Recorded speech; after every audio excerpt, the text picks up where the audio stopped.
Pessoal, boa noite a todos.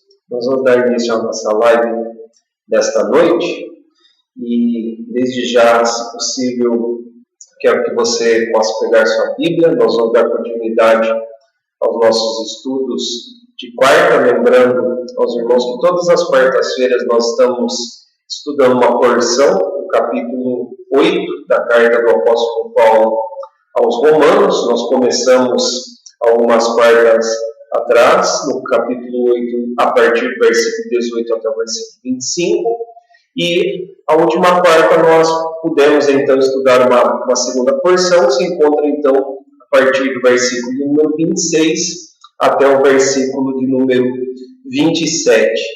E hoje eu gostaria então, meus irmãos, de dar continuidade a este estudo. Hoje a leitura do texto então será do versículo de número 28 até ao versículo de número 30, então nós continuaremos, nós retomaremos então do ponto de onde partimos, e nós vamos dar continuidade então a esta sequência do estudo do capítulo de número 8 da carta aos Romanos. Então, se possível, tome sua Bíblia, deixe aberto o texto. Antes de tudo, nós vamos orar e pedir a graça do nosso Deus, a sua mão sobre as nossas vidas, para que Ele venha a iluminar e que Ele possa nos guiar neste momento de estudo da sua palavra. Vamos orar, meus irmãos? Senhor nosso Deus, Pai bendito, nós queremos, ó Pai, antes de tudo agradecer ao Senhor por Tua graça, por Tua misericórdia, por Teu magnífico amor, Senhor, sobre as nossas vidas.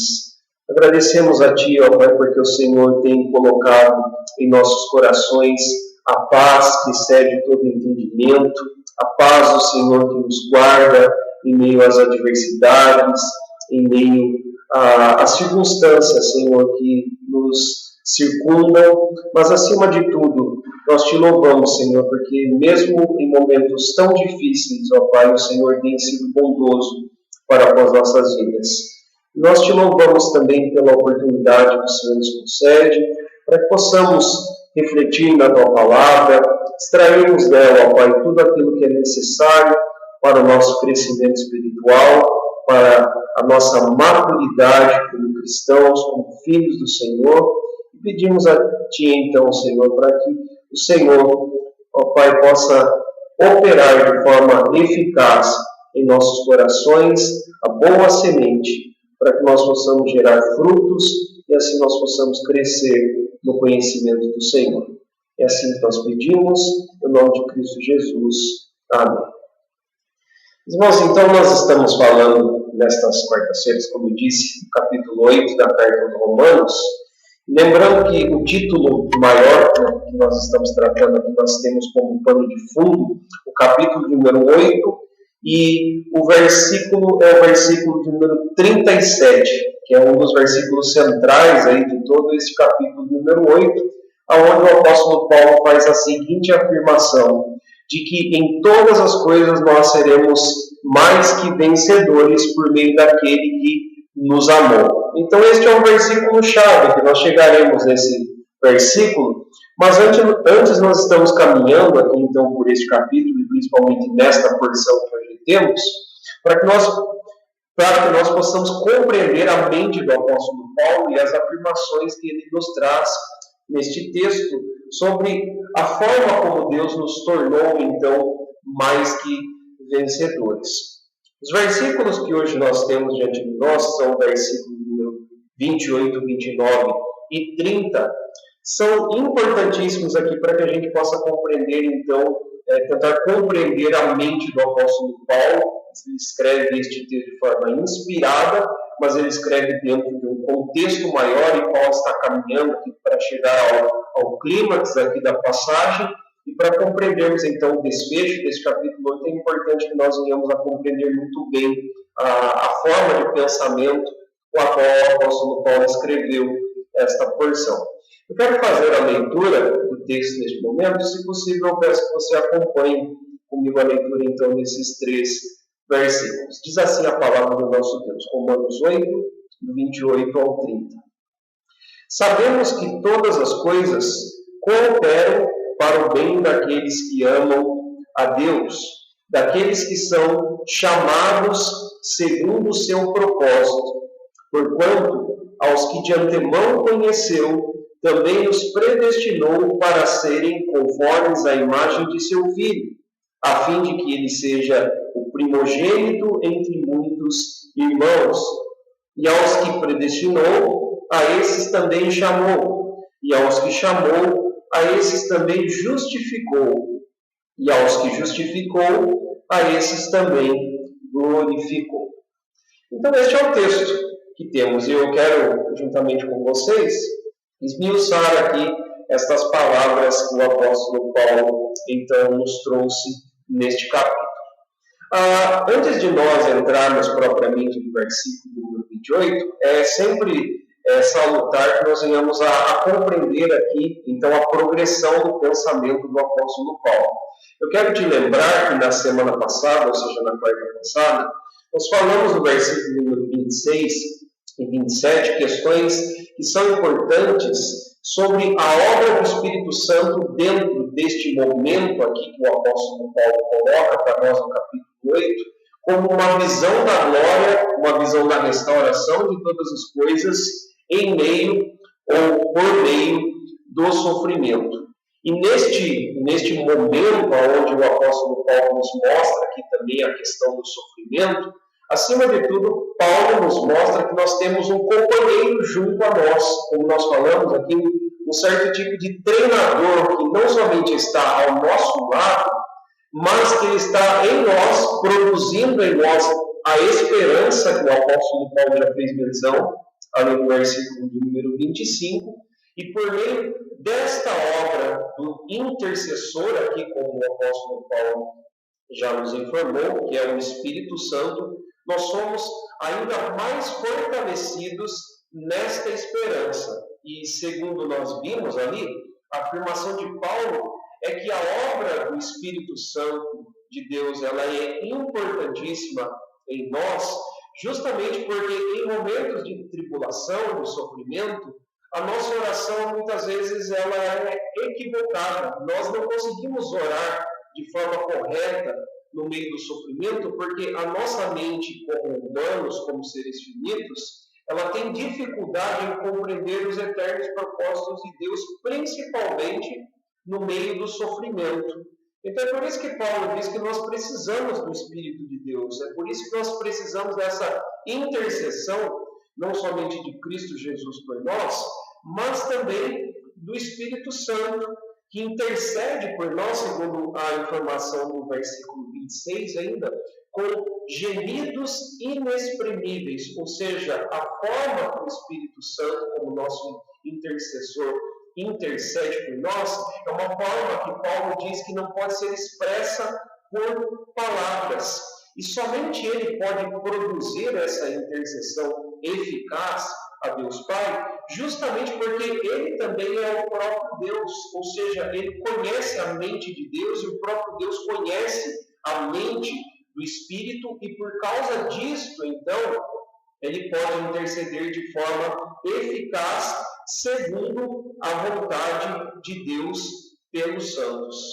Então, no progresso aqui do pensamento do apóstolo Paulo, nós compreendemos então, né, e Paulo vai usar aqui uma palavra inicial no versículo 28, que é uma palavra, uma expressão que aparece muitas vezes nos escritos do apóstolo Paulo, a expressão sabemos. Ele já usou essa expressão grega, que é traduzida aqui para nós como sabemos, em alguns outros momentos aqui dentro da carta aos Romanos, mas o que ele propõe aqui para nós é que, de fato, os cristãos, ou seja, aqueles que têm, né, o Espírito de Deus, a atuação do Espírito de Deus, aqueles que clamam e chamam a Deus de Pai, de Abba, por meio da obra do Espírito, são aqueles que conseguem, então, compreender que todas as coisas cooperam. De uma forma mais própria, né, segundo a língua grega, Paulo diz assim que todas as coisas cooperam conjuntamente para o bem daqueles que amam a Deus, daqueles que são chamados segundo o seu propósito. E eu sei que você já deve ter lido, meu irmão, minha irmã, este texto, principalmente este versículo de número 28, é um versículo que nós fazemos muitas vezes uso dele, principalmente em momentos de sofrimento, né? Se você se lembrar em alguma circunstância da sua vida, talvez você já tenha usado, assim como eu, este texto. E é um versículo muito citado, principalmente em momentos de dificuldade. A gente geralmente usa esse versículo número 28 como uma expressão praticamente que diz que, mesmo que as coisas estejam ruins em nossa vida, mesmo que hajam momentos dificultosos, de sofrimento, momentos de aflição em nossa vida, mesmo sem sequer ter muita reflexão, nós podemos fazer a seguinte afirmação: tudo irá ficar bem, ou praticamente, né, tudo terá um final feliz. Mas aqui é muito importante que nós venhamos a refletir mais, de uma forma muito, até mesmo profunda, o contexto em que esse versículo está inserido e a forma como Paulo ele gostaria de fato que a igreja de Roma, ou seja, que os cristãos, os primeiros ouvintes desta mensagem, a carta de Romanos, entendessem essas palavras do apóstolo Paulo. A primeira afirmação que eu posso trazer aqui aos irmãos sobre este versículo é uma afirmação negativa. O que Paulo ele quer de fato que nós venhamos a perceber aqui é que nem todas as coisas na vida cristã terão um final feliz ou ficarão sempre bem. Não é isso, de fato, que o apóstolo Paulo está afirmando aqui. E eu quero chamar aqui a atenção, meus irmãos, sobre uma coisa muito curiosa, né, para nós cristãos, sobre muitas vezes filmes que nós temos assistido. Há alguma certa porção de filmes que nós conhecemos, ou até mesmo, talvez em algum momento de nossas vidas já tenhamos assistido, os chamados filmes evangélicos. Eu me lembro que há algum tempo atrás eu comecei a perceber algumas coisas sobre os filmes evangélicos, e é claro que eu não quero aqui qualificar todos os filmes evangélicos como filmes equivocados, mas eu posso dizer que boa parte deles o são. Eu me lembro que há algum tempo atrás eu tive a experiência de assistir um filme que uma pessoa me trouxe, né, e me mostrou esse filme, talvez você já tenha assistido. O nome do filme é Desafiando Gigantes. E a história do filme lá é bem interessante, porque no filme você tem um casal, e aonde ali o personagem principal, né, que é o marido de uma determinada mulher que era estéril, ele tem um time de futebol americano, e ali não dá nada certo, porque o time que ele está treinando não vai para frente, as coisas começam a dar tudo errado, aí ele entra no lado da questão familiar, ele vê que ele não pode gerar filhos, ele tem problemas no carro, e ali vai aglomerando, né, uma série de circunstâncias que chegam no seu clímax, ou seja, aquele personagem do filme chegou no momento mais crítico da sua vida. E é interessante, né, que ali, para o desenrolar do filme, né, há várias circunstâncias, de repente ele começa a ter uma promoção, né, no seu emprego, daqui a pouco ele começa a perceber que ele já não tem mais um carro com problemas, mas ele ganha um carro novo. Daqui a pouco a gente vai chegando para o final do filme, né, já me adiantando, a mulher que já não tinha mais filhos recebe um milagre da mão de Deus ali, então de estéril, ela passa a poder produzir filhos, e o final do filme, como a maioria dos filmes evangélicos que nós assistimos, tudo fica bem. Né? O final feliz, né, é o clímax final, né, daquele filme, assim como tantos outros filmes evangélicos. Mas uma pergunta que eu queria fazer para os irmãos é: você já assistiu algum filme que o final é trágico? Um filme cristão, né, propriamente cristão, ou pelo menos intitulado cristão, que tem um final triste, né, ou um final não triunfalista, né, como é a boa parte dos filmes evangélicos que nós assistimos por aí? Eu posso dizer para você que uma porção muito pequena de filmes você encontrará um final triste, né, para esses filmes, descrevendo o que é a vida cristã.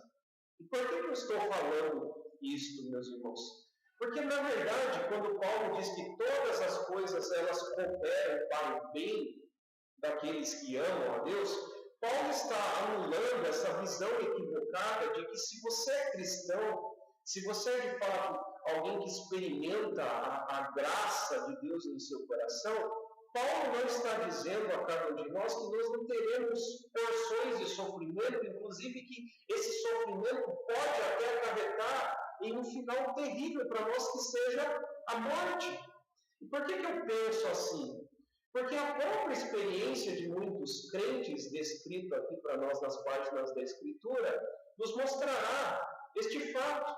O próprio Paulo, que escreveu estas palavras inspiradas pelo Senhor, teve o seu fim em um martírio. Paulo encerra a sua vida como cristão decapitado pelo Império Romano por ser acusado como alguém que estava transtornando o Império, juntamente com os demais cristãos, né, nos dias de Nero, foi acusado juntamente com esses de estar causando um transtorno para o Império Romano. O final da sua vida foi justamente este. Paulo termina e encerra a sua vida como cristão decapitado. Então aqui anula-se a ideia de que, mesmo em meio a sofrimentos, no final tudo ficará bem. Não é isto que Paulo gostaria que estes seus primeiros ouvintes entendessem. E esta é, meus irmãos, propriamente a experiência de muitos outros. Boa parte, por exemplo, também dos apóstolos, daqueles primeiros discípulos do Senhor Jesus, que se tornaram também apóstolos depois, posteriormente, o final da vida de boa parte deles foi justamente também martírio. Muitos deles morreram crucificados, como foi o caso do próprio apóstolo Pedro, que, segundo alguns registros históricos, nos informam que Pedro morreu de cabeça para baixo. Ele foi aquele que viveu e desfrutou justamente também do período ali em que o Império Romano estava em sua grande ascendência, por parte de Nero, a perseguição estava instaurada para os cristãos, e o próprio apóstolo Pedro também experimentou isso em sua própria vida. E nós percebemos então que até mesmo na continuidade da história da igreja, boa parte dos cristãos, que eram pessoas extremamente tementes a Deus, experimentaram martírio. Muitas delas morreram queimadas em estacas por causa do amor a Cristo e o seu Evangelho. Então, essa afirmação, meus irmãos, sobre este bem que o apóstolo Paulo nos diz, ela não tem a ver com a isenção de problemas ou com o livramento das dificuldades da vida, que até mesmo podem acarretar em morte. Isso já ficou muito evidente e provado para nós nesses dias, justamente porque nós vimos que a enfermidade ela atinge todas as pessoas. Tanto crentes como não crentes sofrem em momentos de pandemias. A crise, ela alcança não somente os ricos, mas ela alcança os pobres, ela alcança religiosos e não religiosos, e muitos desses sofrem, e sofrem muito no meio de todas essas circunstâncias e situações. Então, qual é o tipo de bem aqui que o apóstolo Paulo tem em vista quando ele faz essa tão veemente afirmação? Sabemos que todas as coisas conjuntamente cooperam para o bem daqueles que amam a Deus. Primeiramente, a gente percebe, meus irmãos, aqui que o apóstolo Paulo já nos afirma que somente coopera conjuntamente todas essas coisas para aqueles que são objeto do amor de Deus e por isso o amam. Ele fala isso na parte inicial do texto. Mas a pergunta que nós fazemos, esse aqui é um princípio que a gente diz um princípio hermenêutico, nós sempre devemos fazer perguntas ao texto bíblico, e a pergunta que nós fazemos é, mas Paulo, então qual é o bem que você tem em vista para aqueles que amam a Deus e são objetos do seu amor? A resposta do apóstolo Paulo vai aparecer no versículo número 29, porque Paulo diz assim, daqueles que o amam, daqueles que amam a Deus, versículo 28, daqueles que são chamados segundo o seu propósito. E a transição aqui feita pelo apóstolo Paulo começa com a seguinte palavra, versículo 29. Porquanto aos que de antemão conheceu, também os predestinou para serem conformes à imagem de seu Filho. Aqui é um detalhe da gramática que eu gostaria de trazer para os irmãos, um detalhe técnico, mas que é importante aqui para nós compreendermos aqui o texto. Nós nunca podemos separar o versículo 28 do versículo número 29. Para nós compreendermos aqui, então, qual é o bem do apóstolo Paulo em vista, nós precisamos aqui compreender que o versículo 29 está extremamente ligado aqui às palavras do versículo 28, porque Paulo começa com uma conjunção, que na língua portuguesa nós chamamos de uma conjunção possessiva, ou seja, é uma nota explicativa. Paulo está explicando aqui o versículo 28 com o versículo de número 29. E o que Paulo diz aqui para nós, então, é que este bem aqui, que o Senhor quer nos levar, ou seja, que todas as coisas conjuntamente cooperam para o nosso bem, o bem maior aqui por trás de todas essas coisas, e Paulo está falando aqui de tudo que ele já começou a dizer ali no versículo 18 em diante, é nos tornar como Cristo Jesus. Este é o bem. O bem aqui que Paulo tem em vista é nos tornar à semelhança daquele que para nós é o objeto do nosso louvor e de toda a glória, Cristo Jesus.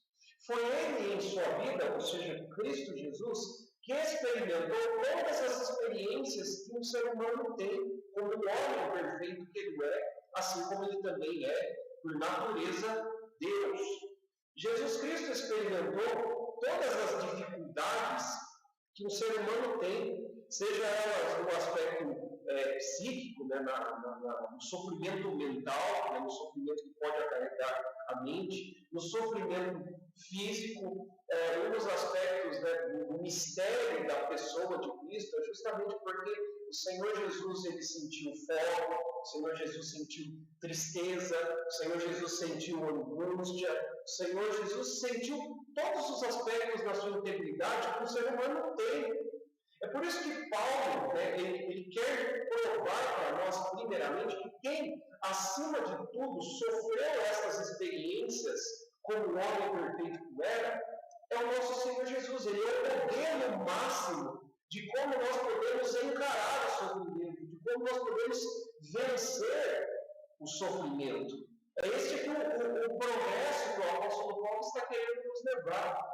Se você se lembrar no capítulo 52, uma parte, né, no finalzinho do capítulo 52 do livro do profeta Isaías, entrando já no capítulo 53, uma das maneiras que o servo do Senhor, o justo, né, do Senhor, ele é descrito ali, é justamente como homem de dores e que sabe o que é padecer. Ali a descrição feita por Isaías, nestes dois capítulos, tanto capítulo 52 como 53, é das experiências do servo do Senhor, do ser justo, para que Cristo Jesus pudesse ser o perfeito Salvador dos homens, ele precisaria, então, sofrer de forma penosa no seu próprio corpo as nossas dores. Não somente as dores físicas, mas acima de tudo eu quero te lembrar que o sofrimento maior de Cristo ele tem o seu clímax justamente na cruz, onde todos os nossos pecados foram colocados sobre ele. Mas é claro, meus irmãos, que nessa experiência, nessa trajetória do nosso Salvador, de Cristo Jesus, ele também sofreu no corpo, ele sofreu na carne o autor da carta aos Hebreus, lá no capítulo número 5, ele fala sobre essas experiências dolorosas que o Senhor Jesus teve nos dias da carne, nos dias da sua carne, assim como coloca o autor da carta aos Hebreus. E com forte clamor, em lágrimas, no capítulo 5 de Hebreus, nos mostra que o Senhor Jesus foi aperfeiçoado por meio do sofrimento. Então, aqui usando tanto a linguagem do autor aos Hebreus, como também o pano de fundo histórico da vinda do Messias, descrito para nós por meio do profeta Isaías, o que Paulo tem em vista para nós, a nos mostrar, então, no versículo 28 e também no versículo 29, é que Deus ele projetou, ele traçou para nós esse plano eterno, pelo qual um dos elementos que se faria parte para nós da vida cristã é justamente o sofrimento. E como é que a gente percebe isso?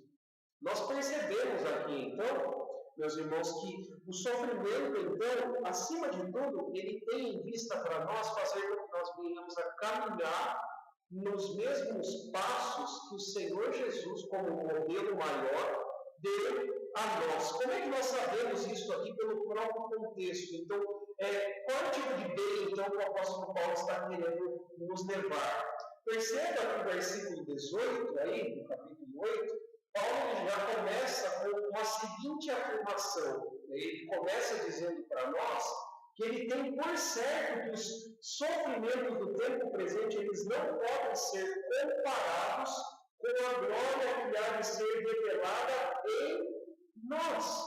Por que Paulo usa essa expressão glória que há de ser revelada em nós?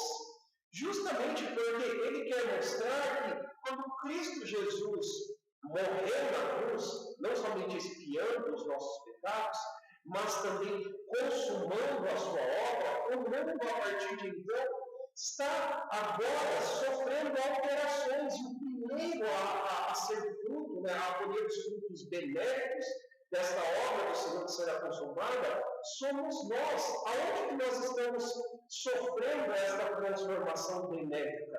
Interiormente. Por isso Paulo diz, glória que há de ser revelada, ou seja, descortinada para o mundo, mas que começou em nós. Ele diz que o mundo aguarda, ou seja, a natureza inanimada, os seres criados por Deus, aguardam a liberdade, versículo 21, da glória dos filhos de Deus, e é por causa disso que ela geme e suporta angústias. E ali no versículo 23, Paulo afirma também que não somente ela, mas nós também aguardamos a redenção do corpo. Jesus passou por todas essas experiências e ele chegou ao estágio final da sua vida, perfeita como Salvador dos homens, consumando tudo isso por meio da morte. É uma expressão curiosa, que aparece lá no credo apostólico, que é a expressão que Cristo desceu ao Hades. É claro que a afirmação do credo histórico, mas que não foi produzido pelos apóstolos, mas ele carrega ali afirmações da doutrina dos apóstolos, quando aparece essa afirmação de que Cristo Jesus ele foi crucificado, ele foi morto, ele também foi sepultado e desceu ao Hades. A afirmação do credo não diz respeito a uma ida de Jesus ao inferno. Na verdade, a afirmação de que Jesus desceu ao Hades é que na cruz, ou seja, de forma extensiva aqui, porque após Jesus ter morrido, ele teve então a separação do corpo juntamente ali da separação juntamente do corpo com o espírito. O seu espírito foi à presença de Deus, onde Deus estava, juntamente com todos aqueles que têm a experiência da morte em Cristo, e ele estava já no paraíso. Mas então a ideia ali no credo para nós é de forma intensa. Jesus sofreu na cruz as dores do inferno. Para quê? Para que ele fosse o primeiro a experimentar a redenção do corpo. Ou seja, a redenção que nos leva também à vida. Nós estávamos mortos em nossos delitos e pecados. Mas a morte de Cristo, bem como a sua ressurreição, nos libertou do império da escravidão e da morte. Paulo trata disso aqui, por exemplo, no capítulo de número 6 da carta aos Romanos.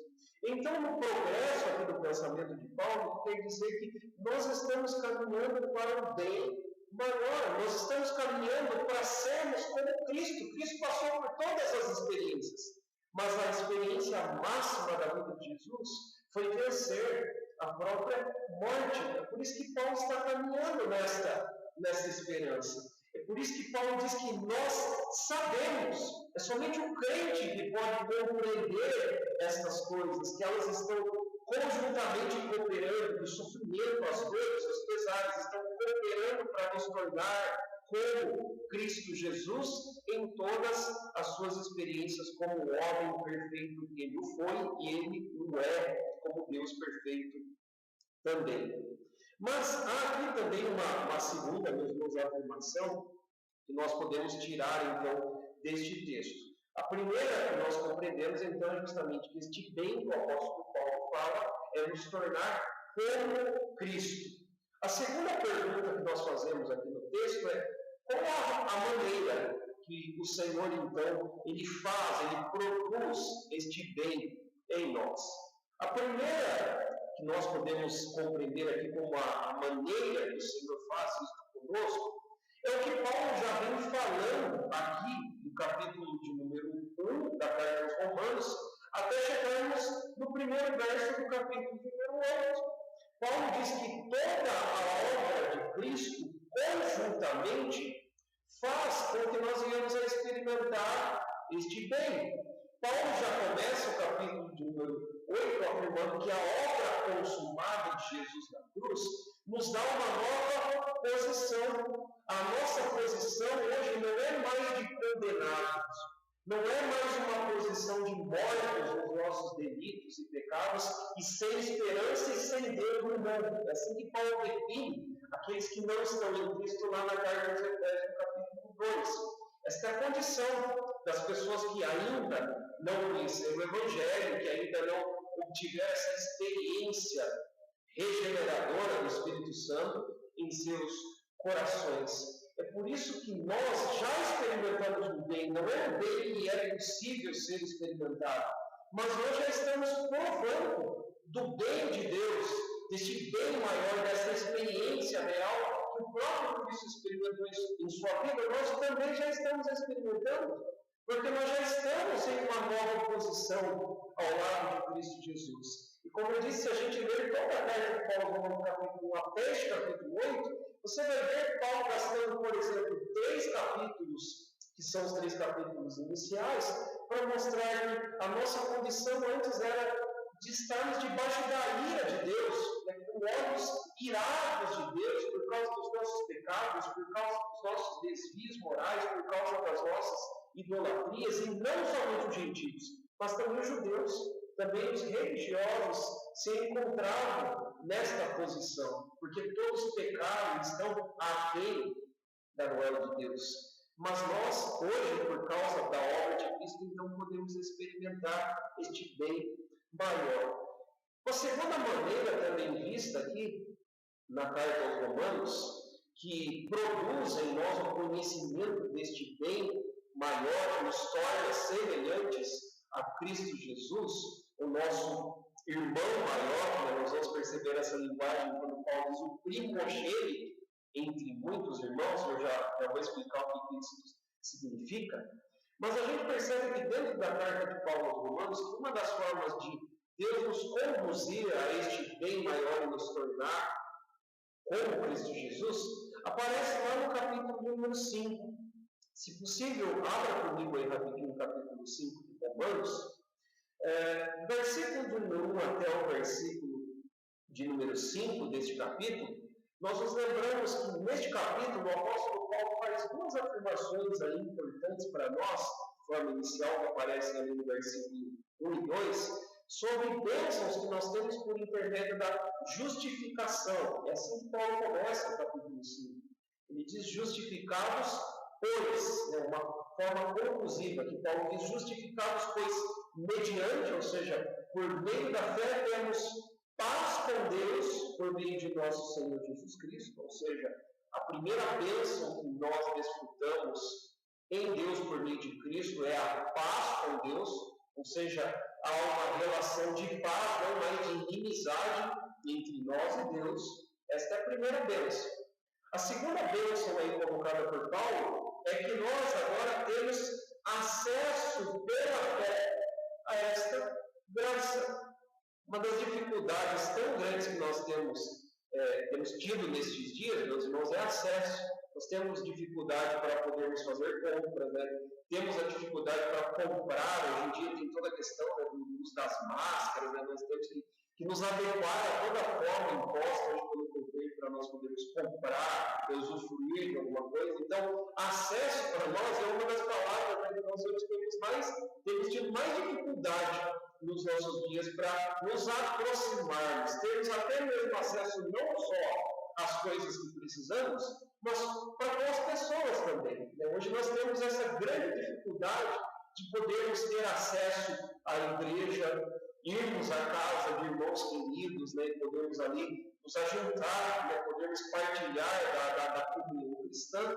Então, quão bendita é esta palavra no que diz respeito não ao nosso acesso para usufruir de comprar algo ou nos aproximarmos de pessoas, mas Paulo diz que você tem acesso livre agora para com Deus, acesso a esta graça bendita que temos diante de Deus.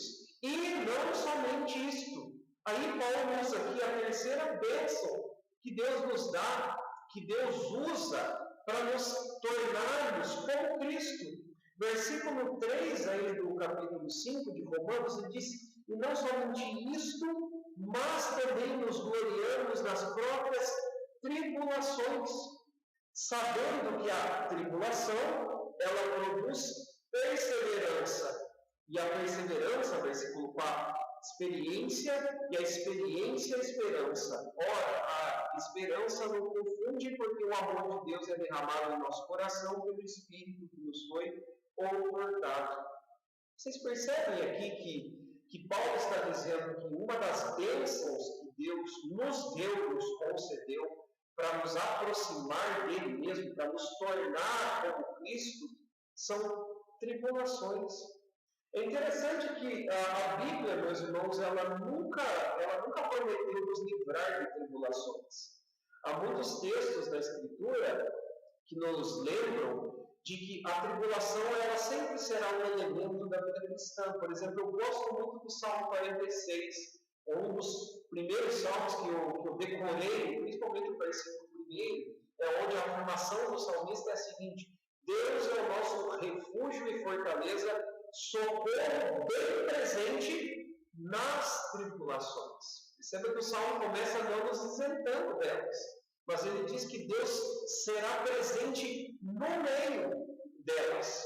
As tribulações, né, essa palavra tribulação, usada tanto no Antigo Testamento como no Novo Testamento, elas englobam aqui para nós todo o sofrimento da vida cristã, é tudo aquilo que nos atinge, a enfermidade, as dores, os pesares, são os momentos dificultosos do trabalho, da família, todas essas dificuldades, né, que sobrevêm aos homens, ao ser humano que Deus criou, elas estão aí englobadas dentro dessa palavra, dessa pequena palavra, tribulação.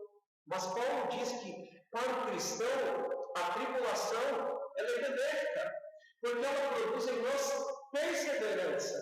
A perseverança que Paulo tem em vista aqui é um progresso na fé. Ela amadurece as nossas vidas. E não somente isso, né? Paulo continua dizendo que ela também produz esperança, que é o alvo maior da vida cristã.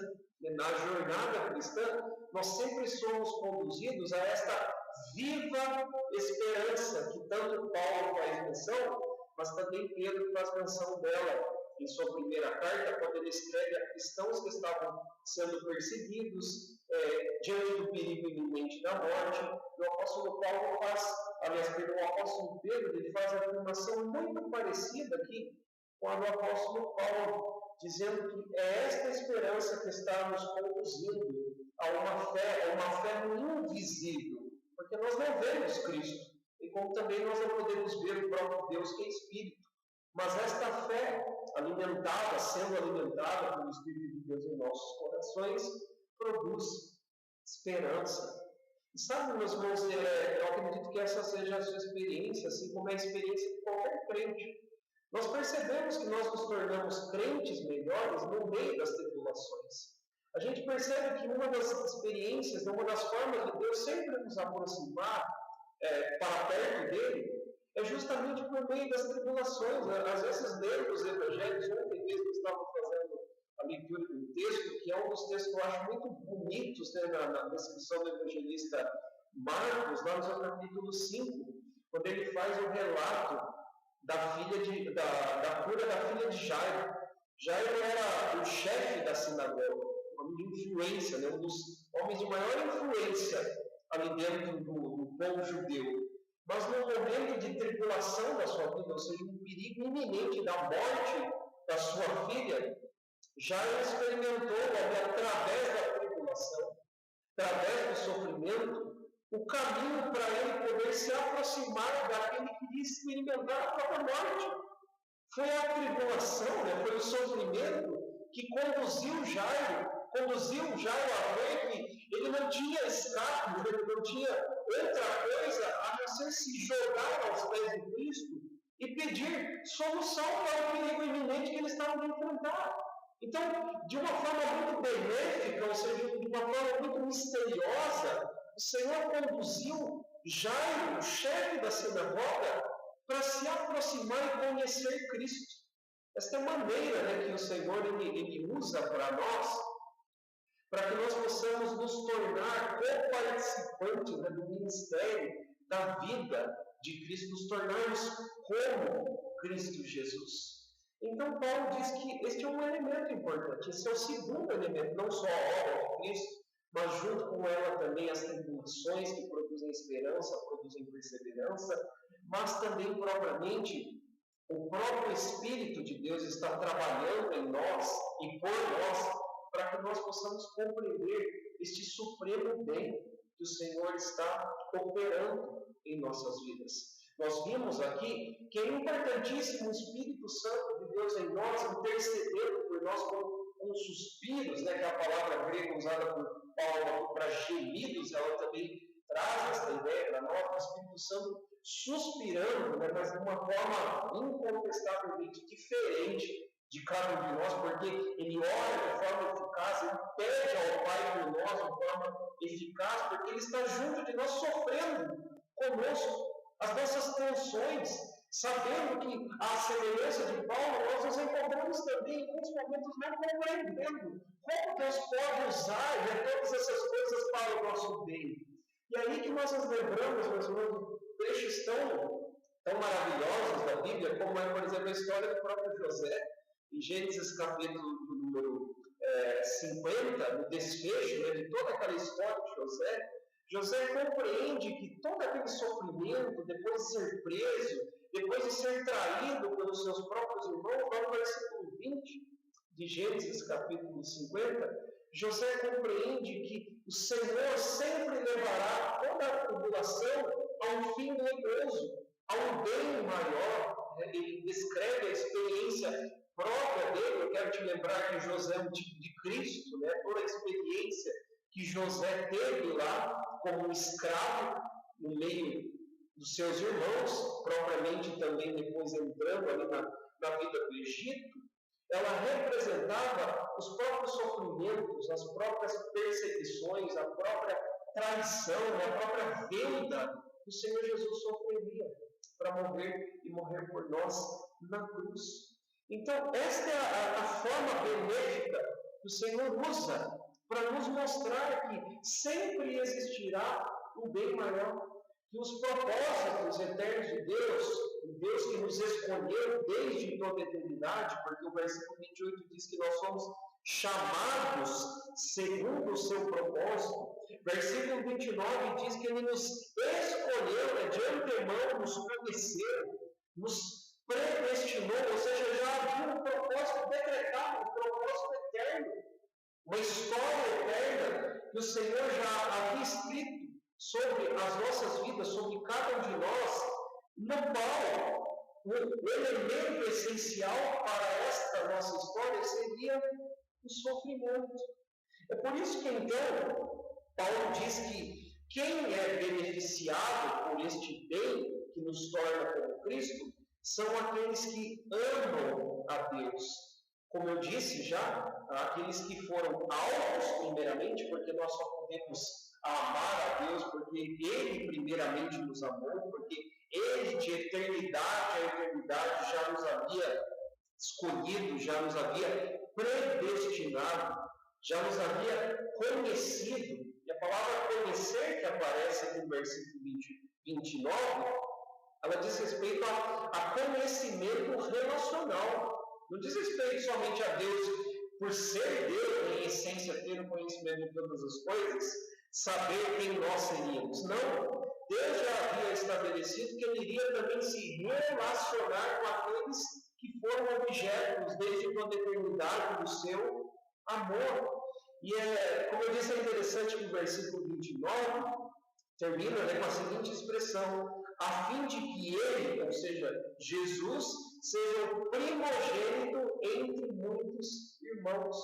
Nesta obra soberana de Deus, o Senhor Jesus ele é visto como o nosso irmão mais velho, como o nosso irmão maior, ou seja, aquele que já sofreu todas essas experiências em sua carne. Hoje, o próprio Cristo ele vai aparecer ali no versículo de número 34, como aquele que está à direita do Pai e advoga a nossa causa, ou seja, diante de Deus não há mais nenhuma acusação, porque o próprio Cristo, que é o nosso irmão, aquele que concretizou esta obra da justificação, a obra da nossa redenção, está juntamente ao Pai, intercedendo de forma eficaz, advogando diante de Deus, junto ao trono de Deus, as nossas causas. E nós podemos compreender, então, que nós somos beneficiados, porque este plano eterno, decretado por Deus desde toda a eternidade, ele é resumido aqui para nós, nas palavras do apóstolo Paulo, no versículo número 30. Aqui o apóstolo Paulo, ele elenca aqui para nós 5 argumentos, que nos dão a ideia aqui de quem somos nós, por que nós somos beneficiados, por que nós recebemos então todo esse bem que nos conduz a sermos como Cristo. Porque, primeiramente, você foi objeto do eterno decreto de Deus. Ele diz aos que predestinou, ou seja, aqueles que foram objetos da escolha de seres morais, cada um de nós, nós que somos filhos da graça por meio do Evangelho. A estes, versículo 30, ele também chamou. A palavra chamou, aqui usada no versículo 30, diz respeito àquele chamado eficaz que o Senhor fez por meio do seu Evangelho. Um dia alguém pregou para você pôde ouvir o Evangelho. Quando nós pregamos, nós chamamos a todas as pessoas. Esse é o Evangelho pregado de forma generalizada a todas as pessoas. Mas só aqueles que desde toda a eternidade foram objetos da eterna escolha de Deus ouvem esse Evangelho e recebem e apoiam o Evangelho e são chamados pelo Senhor, são regenerados internamente. E não somente isso, mas Paulo diz também que foram estes que o Senhor justificou, são estes que o Senhor perdoou, são estes que por meio da morte expiatória e por meio do sangue derramado na cruz, têm perdão dos seus pecados. E aí Paulo termina aqui com uma expressão interessante, a última do versículo 30. A esses também o Senhor glorificou. A glorificação é uma experiência que nós não sofremos ainda. Ela diz respeito à consumação da nossa redenção. É nesta glorificação que nós ansiamos, esperamos, e segundo o versículo de número 23 aí, gememos, porque nós temos as primícias do Espírito, nós aguardamos a redenção do corpo. Esta é uma experiência que o Senhor Jesus já tem. Jesus já se encontra com o seu corpo glorificado, com o seu corpo ressurreto dentre os mortos. O que nos dá a garantia também de que esta também será a nossa experiência. É por isso que Paulo coloca aqui o verbo no passado. Esse verbo ele se encontra lá na língua grega uma forma interessante que diz respeito a uma ação que aconteceu já no passado, que tem efeitos duradouros, né, que não tem fim, é um efeito duradouro que vai desde o ponto em que Cristo Jesus realizou, até o momento em que essa experiência será concretizada e continuará desde toda a eternidade. Esta é uma faceta, né, que os verbos da nossa língua portuguesa não conseguem ser expressos, né, uma faceta somente da língua grega. Mas traduzindo aqui em miúdos, meus irmãos, para nós, Paulo coloca o verbo no passado, justamente porque ele já vê esta obra como uma obra concretizada. Paulo já vê a nossa experiência em Cristo como consumada, porque se Cristo já tem o seu corpo glorificado, já venceu a morte, esta é a experiência de todos nós. Esse é o bem maior que o Senhor está nos conduzindo. Mas percebam, meus irmãos, como eu disse, que esta é uma experiência que somente os filhos de Deus podem experimentar. E eu quero encerrar aqui com um detalhe importante do texto, porque Paulo diz assim, versículo 28, sabemos que todas estas coisas cooperam para o bem daqueles que amam a Deus, daqueles que são chamados segundo o seu propósito. E versículo 28, 29, ele diz, porquanto aos que de antemão conheceu, também os predestinou para serem conformes à imagem do seu Filho. E aqui, meus irmãos, Paulo traça aqui uma distinção absoluta. Tem muita gente que questiona aqui, né, o termo usado por Paulo no texto, é o termo ser predestinado. Algumas pessoas criticam, né, esse ponto da nossa doutrina, né, como reformados, como presbiterianos, como calvinistas, né, dizendo, olha, vocês usam, né, a Bíblia de forma fatalista, porque vocês dizem que Deus já desde toda a eternidade escolheu aqueles que serão salvos. Então, se alguém já está salvo, não precisa haver qualquer tipo de prática cristã, virtude cristã, ou seja, uma vez salvo, salvo para sempre. Meus irmãos, percebam que não é isso que Paulo está afirmando. Paulo está dizendo que aqueles que estão experimentando, né, o conhecimento deste bem maior de Deus em suas próprias vidas, são aqueles que já estão andando à semelhança de Cristo Jesus. Não basta dizer que eu sou predestinado, que eu sou escolhido pelo Senhor. Perceba que você tem que compreender, segundo o ensino de Paulo, que você está andando como Cristo. Que as pessoas olham para você e a semelhança de Jesus Cristo, elas percebem que tem aspectos da sua vida cristã muito semelhantes ao próprio Filho de Deus, e não somente a maneira como nós lidamos com o sofrimento irá mostrar ao mundo que nós verdadeiramente somos filhos de Deus, mas também os aspectos morais. Todas essas coisas, né, elencadas aqui por Paulo, mostram que nós somos filhos de Deus, que nós somos herdeiros e co-herdeiros juntamente com Cristo. Então, meus irmãos, esta é a melhor resposta que nós damos nos momentos de crise. Como foi a vida de Cristo Jesus, o nosso irmão maior, o nosso perfeito Senhor, aquele que consumou, né, todos estes bens que hoje nós já podemos experimentar. Jesus passou e triunfou também pelo sofrimento, lidando com os mesmos tipos de dores e pesares que nós também havemos de passar. Mas qual foi a maneira como o Senhor Jesus lidou no meio da dor e do sofrimento? Jesus orava, Jesus buscava o Pai, Jesus, a semelhança de nós, também tinha o Espírito Santo juntamente com ele. O Espírito Santo de Deus, ele fez parte de toda a vida e ministério público do Senhor Jesus até a sua morte. Paulo afirma aqui no versículo de número 11, aí no capítulo 8, que nós também, que temos o Espírito Santo de Deus em nós e atuando em nós, experimentaremos também a ressurreição dos mortos, porque o próprio Espírito de Deus estava juntamente com Cristo Jesus, o que o confortou, o que o fortaleceu para que ele fosse o nosso perfeito Salvador. Então, meus irmãos, eu gostaria de encerrar aqui nesta noite esse nosso momento de estudo, te lembrando então e reafirmando mais uma vez todas essas colocações que o apóstolo Paulo nos trouxe. O apóstolo Paulo nos diz que então todo o sofrimento, a dor, as aflições humanas, as aflições que o mundo nos proporciona, que a natureza nos traz, porque a natureza geme e suporta angústias por causa desses transtornos acarretados pelo pecado, estão nos conduzindo, estão nos levando a sermos como Cristo Jesus, o nosso Senhor. Essa será a experiência de cada um de nós. Mas as últimas afirmações de Paulo aqui, que são consumadas, né, no versículo número 30, nos afirmam que nós, pela fé, nós que já estamos sofrendo essa experiência, essa atuação do Espírito Santo em nossos corações, e sabemos, diz Paulo no versículo número 28, compreendemos que Deus, o Senhor, que projetou todo este plano eterno, já consumou. Deus está aquém da história. Nós ainda estamos participando da história, da construção desta história, de todas essas coisas que estão acontecendo no mundo.